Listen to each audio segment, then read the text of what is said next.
자, 여러분들 인사하고 시작하도록 하겠습니다. 여러분 반갑습니다. 안녕하세요. 네, 반갑습니다. 저 다음 주 목요일이죠. 6월 2일에 여러분들 그 고등학교 2학년 전국 연합 학력 평가가 진행이 됩니다. 이번 6월 2일에 시행되는 여러분들 그 모의고사 시험 범위, 한국사 시험 범위는 대단원 2 근대 국민 국가 수립 운동. 그래서 거기에서 근대 국민 국가 수립을 위한 노력. 여기가 어디냐면 여러분들 대한제국까지가 시험 범위가 되겠습니다. 대한제국까지가 시험 범위야. 그래서 처음 선사시대부터 대한제국까지가 시험 범위인데 문제는 여기 파트를 우리가 작년에 배웠다는 거죠. 1학년 때 배웠던 내용이라 지금 많이 까먹은 친구들이 있을 거예요. 우린 지금 일제강점기 배우고 있잖아요. 자, 그래서 이거를 수업 시간에 해드리고 싶은데 우리가 일주일에 1시간밖에 들지 않았다 보니까 좀 봐드릴 수가 없었습니다. 뭐 보충 듣는 친구들은 제가 이제 봐주고 있는데 제 거 이제 보충을 듣지 않는 친구들이 많잖아요. 그래서 그 친구들을 위해 이 유튜브 영상을 찍게 되었습니다. 자, 아무쪼록 뭐 이 강의가 여러분들 시험 보는데 좀 도움이 됐으면 해서 이제 찍은 거니까 열심히 들어주셨으면 좋겠습니다. 자, 그러면 작년 기출문제예요. 작년 기출문제 2022학년도 6월 고2 전국연합학력평가 문제지 한번 풀어보도록 하겠습니다. 여러분들한테는 제가 금요일날 반장을 통해서 제가 나눠주라고 이야기를 해 두었거든요. 그래서 여러분들은 종이를 다 받았을 것이라고 생각이 듭니다. 혹시나 이 영상을 그 시험지를 받지 못한 친구들은 EBS 가보시면 기출문제라고 하는 란이 있어요. 거기 들어가 보시면 이 한국사 문제를 이 PDF 파일로 다운받을 수 있으니까 내려받으시면 되겠습니다. 자, 그럼 1번 문제부터 살펴보도록 하겠습니다. 가시대의 생활 모습으로 적절한 것은 이렇게 물어보고 있네요. 자, 보니까 고인돌이라고 하는 키워드가 나왔고요. 그 다음에 반달돌칼, 그리고 군장이라고 하는 키워드가 나왔네요. 고인돌, 반달돌칼, 군장이라고 하는 키워드가 나왔으니까 이거는 청동기 시대에 관련된 설명이 되겠습니다. 청동기. 이 청동기와 관련된 내용은 2번 비파형 동검이 제작되었다가 답이 되겠네요.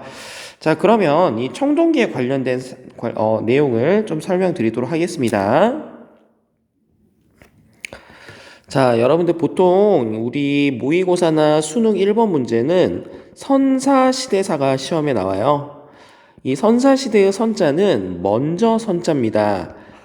역사 이전의 시대다라고 해가지고 선사시대로 구분을 해요.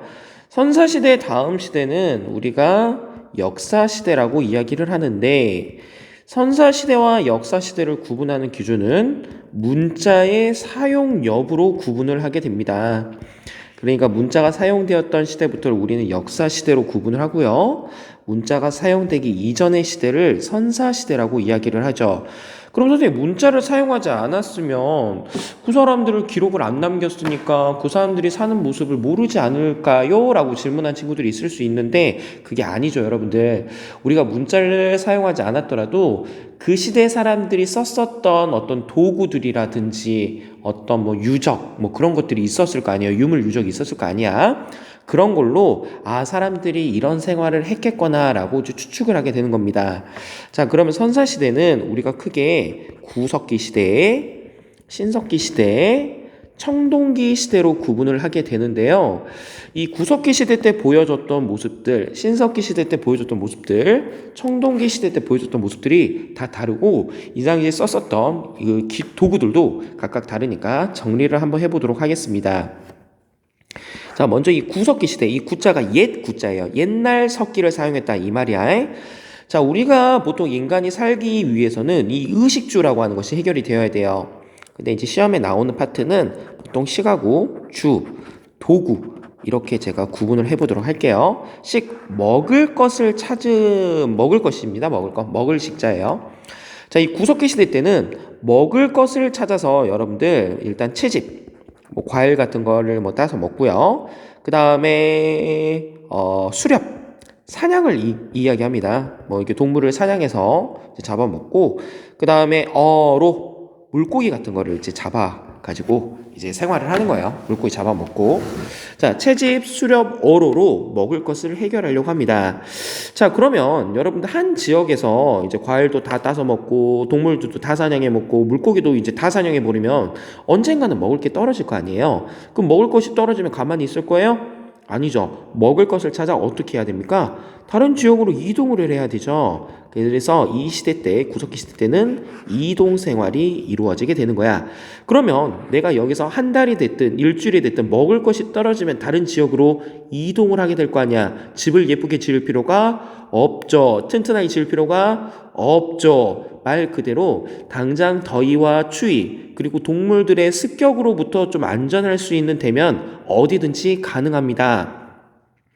그래서 이 구석기 시대 때 거주하는 지역은 동굴이라든지 바위 그늘이라든지 아니면 급하게 막 지은 집, 막집 등에서 거주하는 모습들을 보이게 되죠.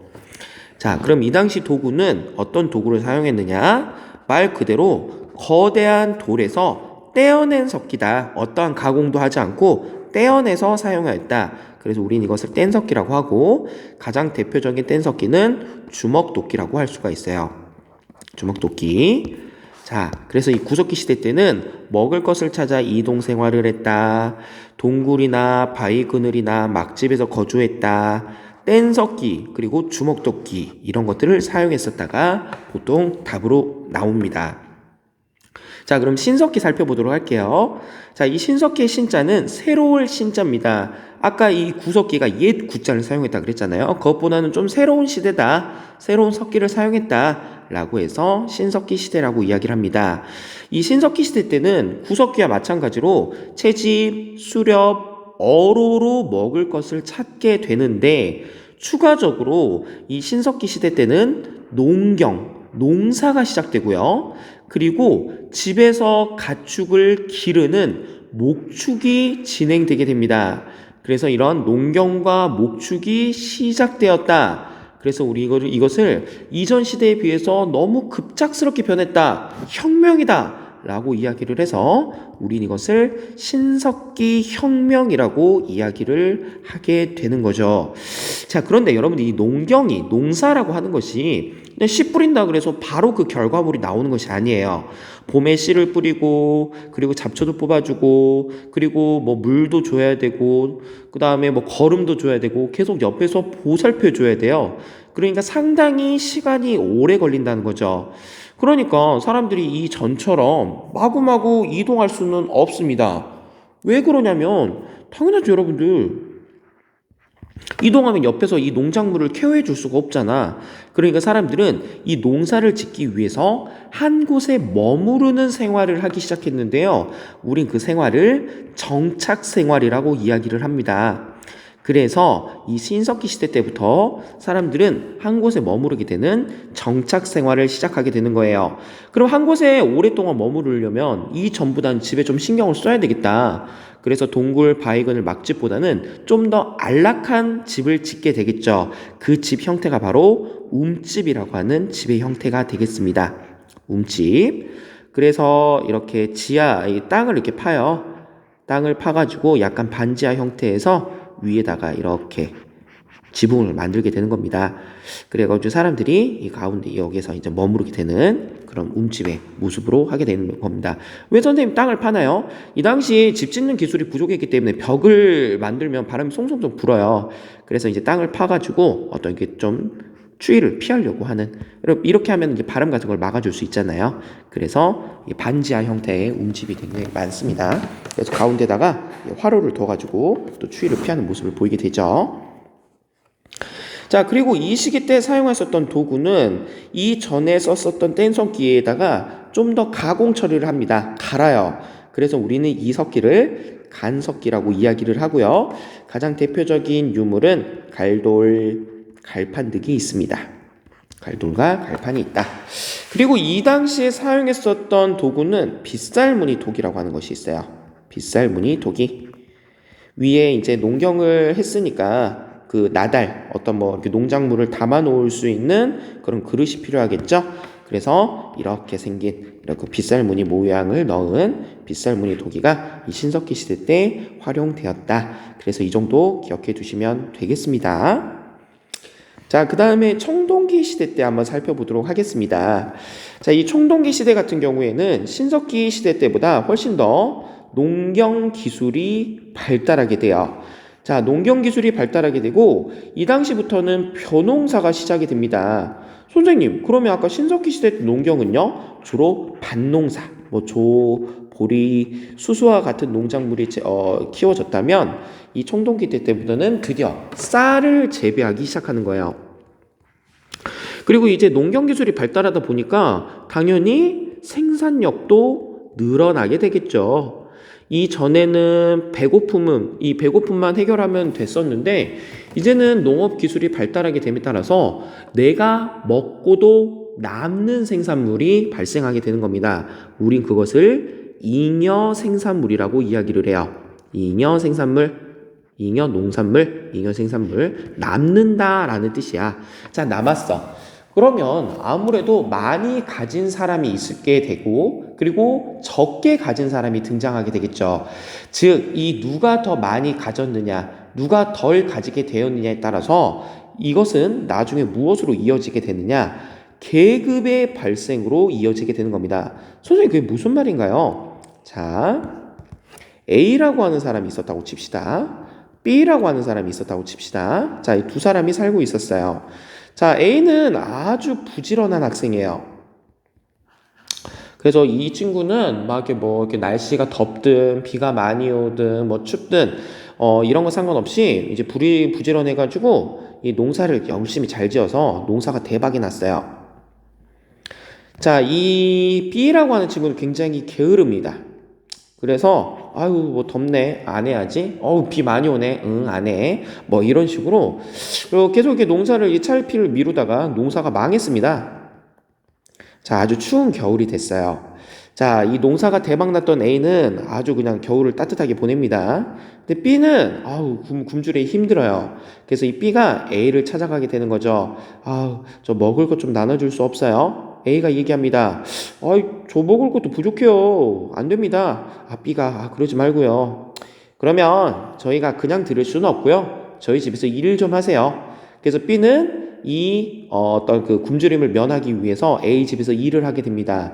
즉, 일을 시키는 사람과 일 불임을 당하는 사람, 즉 이거는 계급의 발생으로 이어진다라고 생각하시면 돼요. 즉, 많이 가진 사람이 적게 가진 사람을 통치하기 시작하더란 말이야. 그러면 그 무리의 대표가 있을 거 아니에요? 우린 그 사람을 바로 무리의 짱, 그래서 군장이라고 이야기를 하게 됩니다. 그런데 이 군장이라고 하는 세력 같은 경우에는 살아생전에 어떻게 보면 굉장히 존경을 받고 많은 무리들의 리더로서 이제 작용하게 될 거 아니에요. 그래서 이 군장이 죽게 되면 이 사람을 좀 기념하기 위해서 커다란 무덤을 만들어 주게 되죠. 그 무덤이 바로 고인돌이다. 이 고인돌 같은 경우에는 진짜 무거운 돌 같은 경우는 이 덮개돌이 한 2톤 정도 되는 그런 무게의 돌들도 많다고 합니다. 2,000kg잖아요. 그래서 이 세움돌 이렇게 생긴 것이 바로 고인돌이라고 할 수가 있겠죠.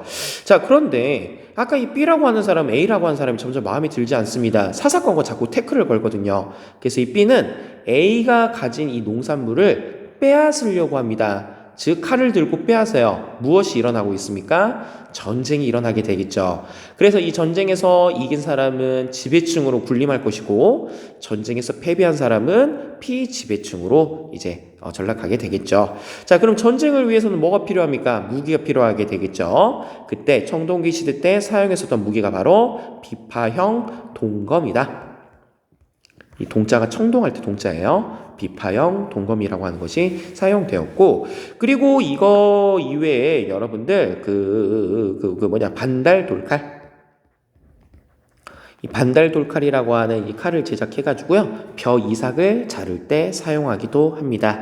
자, 이런 거를 봤었을 때, 자, 정동기 시대에, 자, 그래서 답은 비파용 동검이 시작되었다, 제작되었다, 이렇게 볼 수가 있겠죠. 자, 농경과 목축을 시작하였다. 옆에 적어 봅시다. 신석기 혁명이라고 아까 설명을 드렸잖아요. 상평통보 여러분들 조선 후기와 관련된 설명이 되겠습니다. 조선 후기. 동굴이나 막집에서 살았다. 아까 구석기라고 설명을 드렸고요. 이동생활도 구석기라고 설명을 드렸죠. 그래서 답은 2번이 되겠습니다. 자, 2번 보도록 하겠습니다. 자, 가 국가에 대한 설명으로 옳은 것은, 자, 이 나라는 주몽이라고 한 사람이 건국을 했다고 하네요. 이 주몽은 다른 이름으로 동명왕, 동명성왕 이렇게 부르게 됩니다. 뭐 도교의 영향으로 뭐 사신도가 그려졌다라고 하는데, 이거는 문제 풀 때 커다란 영향은 없을 것 같아요. 이 고분은 여러분들 무덤을 이야기합니다. 그 무덤 벽면에다가 그 동서남북을 지키는 4명의 그 신을 그려놓은 것을 사신도라고 하는데, 주작, 백호, 현무, 청룡, 그래서 사신도라고 이야기를 해요. 여러분들은 잘 모르실 건데, 저 어렸을 때 바람의 나라라고 하는 그 온라인 게임 있었거든요.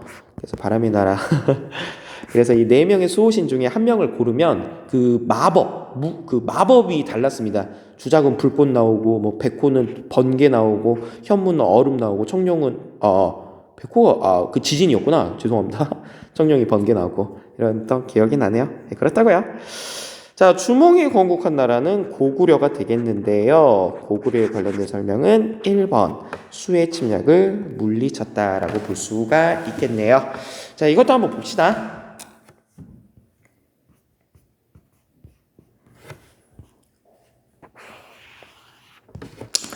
자, 고구려 이렇게 말고요, 건국 순서대로 말해봅시다.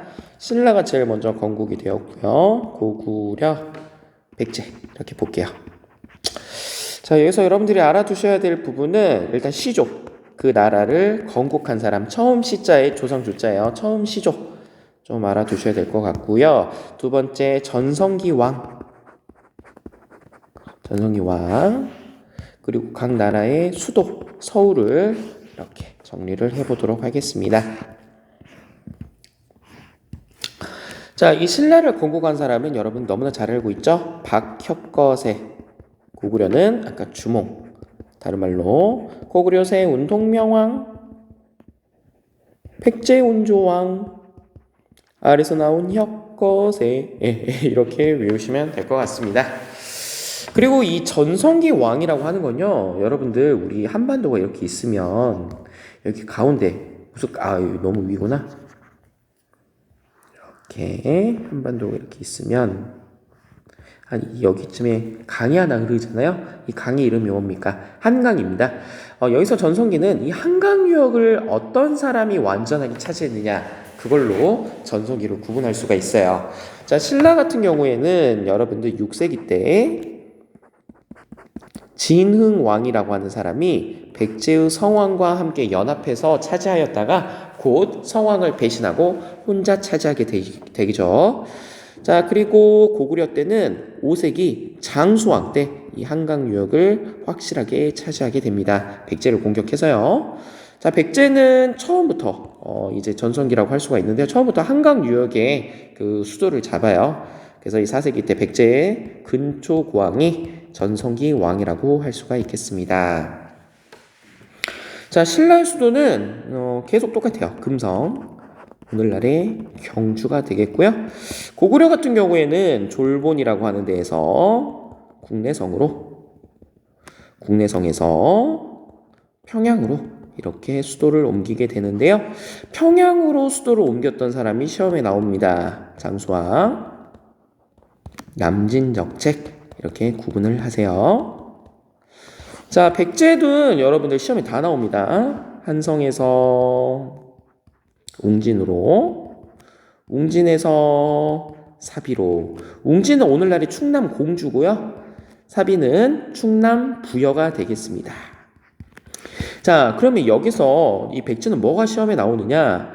백제의 수도 변천. 왜 백제는 이 한강이라고 하는 강이 흐르는 그 아주 좋은 땅을 버리고 웅진으로 이사를 가게 되었는가?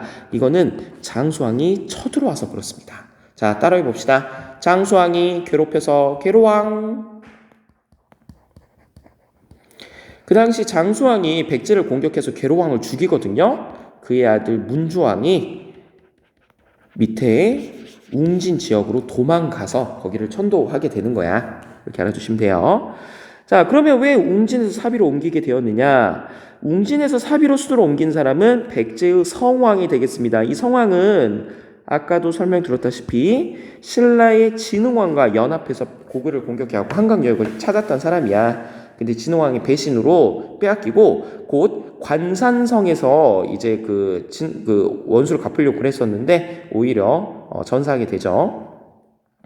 자, 웅진은 아까 고구려의 공격을 받고 도망온 지역이잖아. 그러니까 방어에는 유리하지만 굉장히 좁고 교통이 불편하고 대외 진출이 어려운 지역이에요. 한 나라의 수도가 교통이 불편하면 안 되잖아. 그래서 상대적으로 대외 진출에 유리했던 사비 지역으로 이동을 하게 되는 것이에요. 알겠지? 자, 그럼 이거 가지고 문제 풀어보도록 하겠습니다. 자, 그 고구려 수의 침략을 물리쳤는데 누가 있었느냐? 여러분들, 을지문덕이 있었잖아요. 무슨 대첩? 살수 대첩. 또 수의 침략만 물리쳤습니까? 처음엔 당나라의 침입도 막았어. 무슨 안시성 전투 있었잖아요. 그리고 당나라의 침입을 막기 위해서 천리장성을 쌓기도 하잖아. 그치? 이런 것들 알아두시면 되겠습니다. 동북구성을 축조하였다. 적어보세요. 고려, 윤관. 무슨 부대 만들어서, 별무반 만들어서 누구를 혼내줬어? 여진족을 혼내주고 여진족이 살고 있었던 근거지에 동북구성을 쌓게 되죠. 쓰시마섬을 토벌하였다. 이 사람은 조선 세종 때 이종무라고 하는 사람이 되겠죠. 산동반도를 공격한 사람은 발해 무왕 때 장문휴라고 하는 사람이 있었습니다. 청과 군신관계를 맺었다. 이거 조선 인조 병자호란의 결과가 되겠죠. 무슨 굴욕? 삼전도의 굴욕. 자, 그러면은 우리가 오랑캐라고 여겼던 애들한테 전쟁에 패배했어. 그래서 이제는 군신관계를 체결하게 되는 거야. 그러니까 굉장히 자존심이 상했겠지. 그래서 그의 아들 효종 때 무술론, 북벌론, 북쪽을 정벌하자. 여기까지 이어서 보시면 되겠습니다. 3번 보도록 하겠습니다. 자, 다음 가상명령을 내린 왕의 업적으로 옳은 것은 나는 화랑도를 국가적 조직으로 개편했어. 한강 유역을 차지했어. 순수비를 세웠어. 자, 이 사람은 진흥왕이 되겠습니다. 아까 진흥왕은 어떤 사람이라고 설명드렸죠? 신라의 전성기를 이끌었던 사람이에요. 한번 정리해 봅시다. 자, 이 진흥왕은요, 시험에 나오는 것들이 정해져 있습니다. 보통 진흥왕이 시험에 이제 나오면 신문왕이 좀 안 나오는 것 같고요. 신문왕이 나오면 진흥왕이 나오고 이런 식으로 나오는 것 같아. 그래서 진흥왕, 신문왕 좀 구분해서 공부를 하시고요. 그리고 좀 운이 나쁘면 뭐 지증왕도 시험에 나올 수 있고 버풍왕도 시험에 나올 수가 있는데 지증왕 같은 경우는 여러분들 이전에 신라가 마립간 차차옹 이사금 정신 차리자. 예, 처음에 이제 왕이란 표현을 안 쓰고 거서간, 차차옹, 이사금, 그리고 이제 뇌물 마립간 때부터 마립간이라고 하는 대군장이라는 뜻이거든요. 마립간을 썼었는데 이 지증왕 때부터 왕이라고 하는 표현을 쓰게 됩니다. 이전에는 거서간 왕의 이름을 차차옹, 이사금, 마립간을 불렀는데 지종왕 때부터 왕이라고 하는 표현을 쓰게 되더라. 이렇게 알아두시고요. 그리고 이 사람은 이사부라고 하는 사람을 시켜가지고 우산국을 복속했었던 일도 있었고, 그리고 이제 소로 밭을 가는 것을 우경이라고 하거든요. 우경을 장려하는 모습도 보이더라. 이런 것들이 나오고요. 이 버풍왕은 이 법자가 불법할 때 법자야. 불법, 부처님의 이야기, 불법. 그래서 이 사람은 2차 돈의 순교를 계기로 그 불교를 이제 국가 공인했던 사람이고요. 그 다음에 또 이 사람은 율령을 반포했던 사람이기도 합니다. 그리고 금법대진, 금관가야를 멸망시켰던 사람이 바로 법흥왕이기도 합니다. 자, 그런데 지정왕, 법흥왕은 좀 잘 안 나오더라고요. 나오면 어떡해요? 뭐 아쉬운 거죠. 방금 제가 말씀드렸던 것 중에서 나오니까 잘 기억해 두시고요. 진흥왕 보도록 하겠습니다. 자, 이 진흥왕은요, 화랑도라고 하는 조직을 국가적 조직으로 개편합니다. 이제 이 화랑도라고 하는 집단은요, 이제 청소년 집단이라고 보시면 돼요. 그래서 이 귀족의 자제들과 평민의 자제들을 이제 모아가지고 그들이 같이 공부도 하고, 같이 운동도 하고, 같이 군사훈련도 하고, 그런 조직이야. 원래는 민간 조직이었는데, 이 진흥왕이 이 조직을 정식 국가 조직으로 이제 개편하게 되면서, 이제 삼국 통일의 원동력, 어떤 인재를 뭐 선출하는, 뭐 선발하는 그런 용도로 사용하게 되죠. 그리고 두 번째 같은 경우에는 아까 전에 말씀드렸다시피 백제의 성왕과 고구려를 공격해서 한강 유역을 차지하죠. 그래서 이제 한강을 차지해서 한강 상류는 신라가, 한강 하류는 백제가 가져가기로 약속을 했는데 욕심나는 땅이었죠. 그래서 한강을 혼자 차지하게 되고 여기에 이제 불만을 뿜었던 성왕이 관산성으로 이제 쳐들어오게 되는데 이 관산성 전투에서 성왕을 전사시키게 됩니다. 자, 그리고 이 사람 같은 경우는 아까 말씀드렸다시피 금법 대진, 대가야를 멸망시켰고요. 그리고 이 사람은 4개의 순수비를 세우게 됩니다. 이 순수비의 순자는 순행할 순자예요, 여러분들. 돌아다니면서 자기가 또 그 정복한 지역에 어떤 그 비석을 세우는 거예요. 땅 따먹기 하고 거기다가 이제 비석을 세웠다. 순찰할 때 순자입니다. 재현이는 순수의 그 순자가 아니라 나 여기 왔다감. 그래서 비석 세우고 나 여기 왔다감. 비석 세우고. 제가 요즘 인스타에 빠졌는데 인스타 하고 나면 여러분들 인스타 할 때 위치 태그 하는 거 있잖아요. 그래서 제가 얼마 전에 저번 주에 그 어디였죠? 그 남해에 보리암이라고 하는 데 다녀왔어요. 그래서 보리암에서 위치 태그. 그래서 나 여기 왔다감. 요즘 위치 태그를 하는데 이 아저씨 왕이잖아. 그래서 나 왔다감. 그리고 비석을 세워요. 대단하죠? 자, 이런 것들을 통해서 이 사람이 진흥왕이라는 걸 알 수가 있어. 화랑도 국가조직 한강 유역 순수비. 그래서 답은 1번이 되겠네요. 대가야를 복속하였다. 금법 대진 기억해 두세요. 신문하고 밑에서 설명드리겠습니다. 자, 균역법을 시행하였다. 이 균역법을 실시했던 사람은 조선의 영조가 되겠고요. 자, 경국대전을 반포한 사람. 자, 따라해 봅시다. 완성종. 조선의 기본법전인 경국대전을 완성하고 전국에 반포한 사람은 조선의 성종이 되겠습니다. 자, 독서 3분과는 여러분들 신라 원성왕 때예요. 통일신라 하대 때 사람이 되겠습니다. 자, 이전에 이제 신라라고 하는 나라는 이 골품제라고 하는 신분 제도가 있었잖아요. 그래서 이제 부모님이 성골이나 진골이면 그 자제들은 따로 별도의 시험을 치지 않고 이제 관직에 등용이 되었습니다. 자, 그런데 이제 원성왕이 그게 마음에 안 드는 거예요. 좀 더 인재 그리고 자신에게 좀 충성할 수 있는 사람들을 뽑기 위해서 그 신라의 대학교가 이제 국학이거든. 국학의 졸업 시험으로 독서, 책을 읽는 것에 따라서 성적을 3품, 상품, 중품, 하품으로 나눠 가지고 이것을 관직 뽑는데 쓰겠다. 참고 자료로 쓰겠다라고 하는 거야. 이렇게 알아두시면 되는데, 자, 그러면 귀족들은 반대를 하겠죠. 진골 귀족들은. 왜? 이전에는 내가 공부를 안 해도 관직에 등용이 됐는데 이제 공부해야 되잖아. 그래서 그들의 원성을 샀다. 그래서 원성왕 이렇게 외우시면 되겠습니다. 자, 청해 영선사를 파견하게 된 것은 여러분들 이거 조선 개화 정책 중에 하나라고 할 수가 있겠죠. 조선은 이제 1876년 강화도 조약으로 개항을 한 다음에 1880년대부터 80년부터 개화 정책을 추진하게 되는데 그 개화 정책을 총괄했었던 기구가 통리기무하문. 이 통리기무하문이 옆나라 청나라와 일본은 어떻게 개화 정책을 하고 있는지 좀 배워와라. 그래서 청해 영선사, 일본의 수신사와 조사 시찰단을 파견하는 것을 보이게 되죠. 이렇게 이렇게 알아두시면 되겠습니다. 자, 4번 보도록 하겠습니다. 4번. 다음 자료를 활용한 탐구 주제로 가장 적절한 것은, 자, 이것도 한번 봅시다. 일단 답은 여러분들 공민왕인데요. 한번 봐볼까?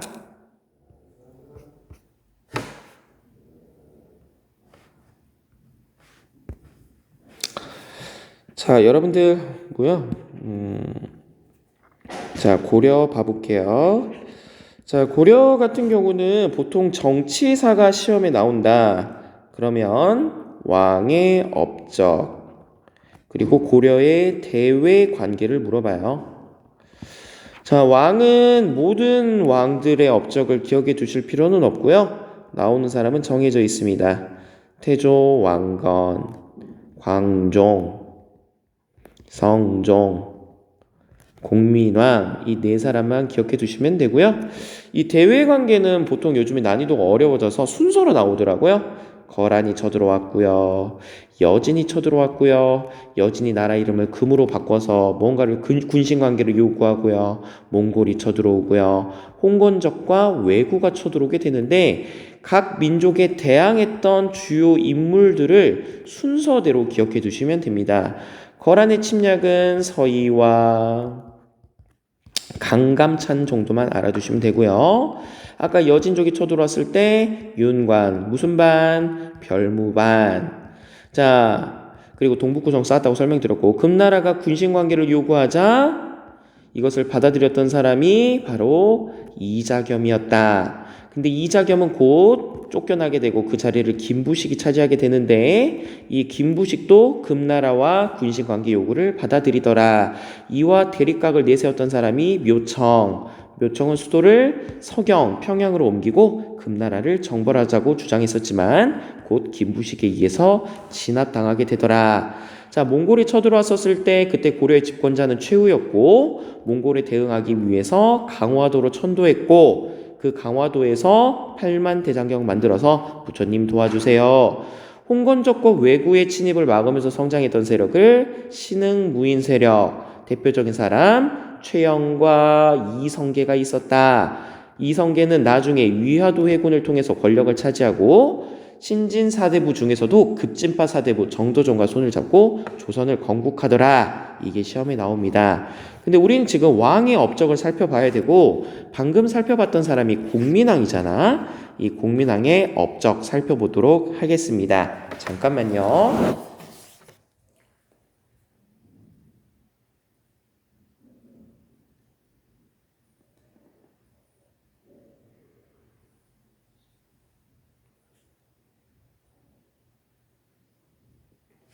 네, 자, 봅시다. 자, 먼저 여러분들 이 최후가 강화도로 천도해서 몽골과 전투를 하죠. 근데 이제 전쟁이 이제 굉장히 길어지고 이제 오랜 전쟁으로 피로함을 느꼈기 때문에 결국에 개경으로 개경으로 다시 돌아오게 됩니다. 우린 이 시대부터를 원나라, 몽골이 나중에 이 고려를 정복한 다음에 나라 이름을 원으로 바꾸거든요.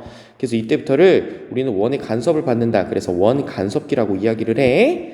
자, 이 원간섭기 시대의 왕들의 이름은요, 충땡왕이에요. 충렬왕, 충선왕, 이런 식으로 몽골, 원나라에 충성해라. 그래서 충렬왕, 충선왕, 이런 충수광, 충무광, 충양, 이런 사람들이 등장하게 되고요.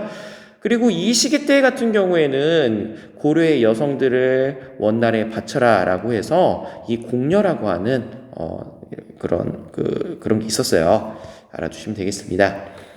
그런데 이 공민왕은 어떤 사람이냐? 여러분, 영원한 것은 없죠. 그래서 그 강력했던 이 원나라가 쇠퇴의 길로 빠지고 새로운 왕조였던 명나라가 등장했던 이 원명교체기라고 하는 시기를 활용해서 그 고려의 어떤 개혁의 바람을 가져왔던 사람이 공민왕이라고 할 수가 있겠습니다. 이 공민왕의 개혁 정책은 1차, 2차로 구분할 수가 있는데요. 1차는 반원 자주 정책, 원나라에 반대하는, 그리고 2차는 왕권 강화라고 할 수가 있겠습니다. 자, 반원자주 정책에는 어떤 것들이 있느냐? 친원파였던 기철을 제거하죠. 아까 원나라의 지배를 받고 있다 보니까 당연히 원나라에 이제 잘 보여가지고 성장했던 세력들이 있었을 거 아닙니까? 자, 그래서 그들 중에 가장 대표적인 사람이 바로 기철인데, 이 기철이 왜 갑자기 성장하게 됐냐면 그의 여동생이 기황후라고 하는 사람이야. 이 기황후는 아까 이 공녀로 이 원나라에 끌려갔던 여성이었는데 원나라 황제 눈에 들어서 황후의 자리에 같이 올라갔던 사람이라고 할 수가 있죠. 여동생을 잘 둔 덕에 높은 지위까지 올라가게 되었는데 이 사람이 자꾸 선을 넘어 그래서 공민왕이 제거하는 모습을 보이게 되죠. 자, 그리고 이 사람은 쌍성 총관부를 공격하고요. 정동행성이라고 하는 정동행성 이문소를 폐지하고 그리고 몽골풍을 금지하는 모습을 보이게 됩니다. 선생님, 쌍성 총관부는 뭐고 정동행성은 뭔가요? 아, 뭐야 이게? 에이, 좀 밑에까지 이게 된다. 이렇게 되네요. 자, 우리 고려는요, 몽골과의 전투 과정 속에서 몽골에게 빼앗긴 땅들이 있었습니다. 그래서 여기 평양, 화주, 제주도예요. 그래서 평양과 그 주위를 이제 빼앗기게 되는데 몽골은 이 지역을 통치하기 위해서 평양에 동령부라고 하는 그 기구를 설치합니다. 우리 일제강점기 때 조선 총독부의 개념으로 보시면 될 것 같아요. 일본이 1910년에 이제 우리 국권을 이렇게 빼앗잖아요. 그래서 대한제국 멸망하잖아. 그래서 이 조선 땅을, 대한제국 땅을 통치하기 위해서 조선 총독부라고 하는 건물을 만들잖아. 똑같은 거야. 그리고 이 평양 주위의 땅을 통치하기 위해서 동령부라고 하는 총독부를 만들었다. 그리고 여기가 이제 철령 이북지역이라고 하는, 철령이라고 하는 언덕 그 이북지역을 뜻한데, 여기 지방을 통치하기 위해서 쌍성 총관부라고 하는 걸 만들어요. 그래서 이 지역 다스리게끔 했고, 그리고 제주도도 빼앗깁니다. 여기를 통치하기 위해서 탐라 총관부라는 걸 만들어요. 근데 여기 있는 동령부와 탐라 총관부는 충렬왕 때 돌려받습니다. 근데 이 쌍성 총관부 같은 경우는 원나라가 끝까지 주지 않아요. 그래서 이 빼앗겼던 땅을 쌍성 총관부를 공격함으로써 회복하게 되는 거야. 그러니까 이 동령부와 쌍성 총관부와 이 탐라 총부가 설치가 되었었을 때 고려의 실질 영토는 여기밖에 되지 않았겠죠. 그래서 영토를 회복하였다. 이런 개념으로 알아주시면 돼. 자, 정동행성은 동쪽을 정벌하는 기구란 뜻이야. 이 고려를 이제 그 항복시켰던 몽골은 이제 일본을 정복하고자 했어요. 그래서 동쪽을 정벌하는 기구, 정동행성이라고 하는 기구를 만드는데, 여러분 잘 알다시피 이 두 번에 걸친 이 일본 원정은 모두 다 실패합니다. 태풍, 카미카제라고 하죠. 여러분들 일본 사람이 카미카제로 부르는데 이걸로 인해서 실패하게 돼. 근데 이 기구가 없어져야 되는데 자꾸 남아서 고려의 내정을 간섭하더라. 그래서 이 내정 간섭 기구를 없애고요, 몽골의 풍습을 없앴다. 이 정도 금지시켰다. 이 정도 알아두시고요. 자, 왕권 강화는 전민 변정 도감. 자, 땅과 밭전, 백성민, 땅과 백성을 바르게 변화시키는 기구란 뜻입니다. 자, 이 공민왕은 신돈이라고 하는 사람이 시켜서 이 전민변정도감을 운영하게끔 하는데요. 이 전민변정도감은 이 권문세족들, 아까 친원파들이에요. 얘네들이 일반 백성의 토지를 빼앗고 양인들을 노비로 삼으니까 국가 재정도 어려워지고, 그 다음에 권문세족들의 세력이 이제 너무 세지고 그러는 거야. 그래서 그들을 견제하기 위해서 억울하게 노비가 된 얘들, 그리고 억울하게 빼앗긴 이 땅들을 원래대로 원주인에게 돌려주는 그런 조치를 한 것이 전민변정도감이라고 할 수가 있겠습니다. 이거 이외에도 정방이라고 하는 것을 폐지해서 인사권을 다시 사람을 뽑는 것을 왕에게 이제 복구시키는 거죠. 정방은 최후가 만든 거잖아. 원래 그 사람을 뽑는 기관은 이 이성 6부, 이 6부 중에서도 2부에서 이제 사람을 이제 관리를 선발하거든요. 그런데 이 최종 선발을 고려 왕이 해. 그래서 2부에서 합격 그 사람을 뽑았을 때 최종 승인은 왕이 해주는데 이 정방은 최후가 뽑는단 말이야. 근데 이 최후 때 만들어졌던 것이 이 원나라 간섭기 때도 계속 이어져서 권무세족들이 이 정방으로 사람을 뽑아. 그러니까 이 사람을 뽑는다. 그러니까 사람은 자신을 뽑아준 사람에 충성을 다할 수밖에 없잖아. 그래서 자신을 뽑아준 권무세족들한테 충성을 다하니까 왕은 이제는 정방을 폐지하고 인사권을 자기에게 가져오게 되는 것이죠. 자, 이거 가지고 한번 봐봅시다.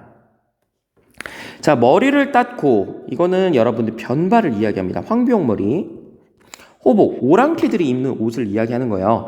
그것은 우리 먼저 이 선왕들, 이 먼저 계셨던 왕들의 원래 전통이 아니오니 원컨대 전하께서도 그런 것을 본받지 마세요. 그러니까 이것은 몽골풍을 이야기하는 거야. 몽골풍을 본받지 마세요. 그래서 그 따은 머리를 풀고 이연중에 옷과 이불을 주었다라고 이야기를 하는 거야. 그러니까 몽골풍을 금지하는 모습을 보이고 있네. 자, 쌍성을 함락했대. 쌍성 총관부로 이야기하잖아. 몽골풍 금지. 쌍선 총관부 무력 수복. 우리 이것을 통해서 이 사람이 누구란 걸 알 수가 있어? 공민왕이란 걸 알 수가 있죠. 자, 공민왕과 관련된 거 정답 5번이 되겠네요. 북학론. 청나라의 학문을 배워오자. 여러분들 이거는 북학파. 다른 말로 중상학파, 상공업을 육성하자. 광해군의 중리외교는 그 임진왜란의 결과 명은 쇠퇴하고 여진족이 세웠던 후금은 성장하잖아요. 명과 후금 사이에서 중리외교 정책을 했다. 위화돼군의 결과는 이성계 권력 장악이죠. 그래서 이것은 조선의 건국으로 이어지고 고구려 유민 부흥운동 이거 같은 경우에는 뭐 고현무, 건모잠, 안승 이런 사람들이 되겠네요. 고구려가 668년에 이제 멸망하잖아요. 그래서 고구려를 다시 복구하자. 자, 5번 보도록 하겠습니다. 생각보다 시간이 오래 걸리네요. 5번까지 푸는데 40분이 걸린다고? 잠깐만. 그럼 20분이면 상당하겠는데? 아이고야. 한번 해봅시다. 자, 다음 가상회고록에 밑줄 친 나의 업적으로 옳은 것은 자, 나는 태종의 뒤를 이어 즉위했대요. 육조가 직접 왕에게 업무를 보고하던 체계를 고쳐서 의정부가 심의를 거치도록 운영 방식을 바꾸었다고 합니다. 삼강행칠도와 농사직서를 편찬했네요. 조선 세종이네요. 자, 세종도 한번 정리를 해봅시다. 아까 고려가 왕건, 광종, 성종, 공민왕이 시험에 나온다고 말씀을 드렸잖아요. 조선은 좀 많이 나와요. 태종, 이방원, 그리고 세종, 그리고 성종, 그리고 조선 후기로 가면 영조와 정조가 시험에 많이 나옵니다. 네, 세종은 지금까지 제일 많이 출제가 됐었어요. 과거에는 다 훈민정음을 창제하였다가 답이었는데 요즘엔 난이도가 높아져서 다른 것도 요구하는 것 같대. 그래도 여러분 걱정하지 마세요. 차근차근 봐봅시다. 자, 이 조선 세종이라고 한 사람은 아버지가 태종 이방원이에요. 아들입니다. 태종 이방원의 아들이 세종이에요. 그리고 이 사람 같은 경우에는 의정부 서사제를 시행했고요.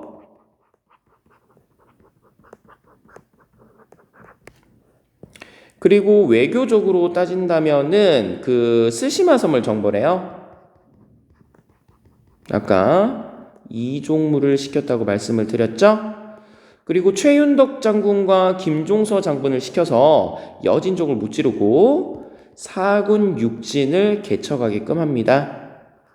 북방으로.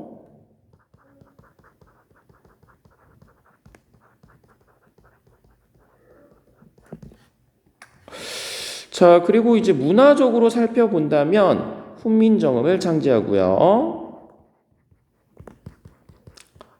그리고 우리는 이전까지 중국의 농법을 갖다 썼는데 우린 중국과 기후도 다르고 토양도 다르잖아요. 그래서 우리 하삼도, 경상도, 전라도, 충청도에서 농사 잘하는 사람들의 그 농부들의 어떤 경험을 이제 그 잘 듣고 이제 그 책으로 편찬한 게 농사직설이야. 그리고 한양을 기준으로 한 역법서, 칠정산. 그리고 국가 입장에서 유교 성리학의 나라다 보니까 아무래도 어떤 이제 유교적 그런 정신을 강조를 해요. 그래서 임금한테 충성하고 남편한테 잘하고 그리고 부모님한테 효도하고 그것을 강조하게 되는데 그것을 그림으로 나타낸 게 삼강행실도라고 하는 유교 윤리서라고 할 수가 있겠습니다. 그래서 이런 것들이 나오면 여러분들 세종이라고 생각하시면 돼요. 자, 태종의 뒤를 이었다. 태종의 아들이라고 그랬으니까 육조가 왕에게 직접 보고하는 거 여러분들 이거는 육조직계제라고 해요. 이 육조직계제. 자, 그래서 왕이 있고 의정부가 있고 육조라고 하는 기구가 있는데 왕의 명령이 의정부 거쳐서 의정부에서 육조로 명령을 내린다. 육조가 보고할 때 의정부를 거쳐서 왕에게 보고한다. 우리 이것을 의정부 서사지라고 이야기를 하고요. 이 의정부를 무시하고 왕이 바로 육조의 명령을 내리거나 육조가 바로 왕에게 보고하는 형태를 육조직계제. 이 육조직계제는 조선 태종과 세조 때 실시한 것으로서 왕권의 강화를 의미하게 되는 겁니다. 근데 그것을 고쳤다 그랬잖아. 그러니까 의정부 서사제, 상강에서도 농사직설, 세종이 되겠네요. 정답은 여기 보니까 사군 육진이 있으니까 답은 2번이네요. 자, 오답도 봅시다. 태학을 설립하였다. 고구려 소수림 왕 때 만들었던 교육기관이 되겠습니다. 헌의육조는 독립협회와 관련이 있고요. 홍경래난을 진압했다. 이 홍경래는 이 세도정치 시기 때 순조 때 일어났었던 거죠. 평안도 지역 차별 때문에 일어난 거야. 그것을 이제 진압을 했고 전민변정도가 아까 공민왕이라고 설명을 드렸습니다. 좀 길어지네요. 잠깐만 끊었다 가도록 하겠습니다.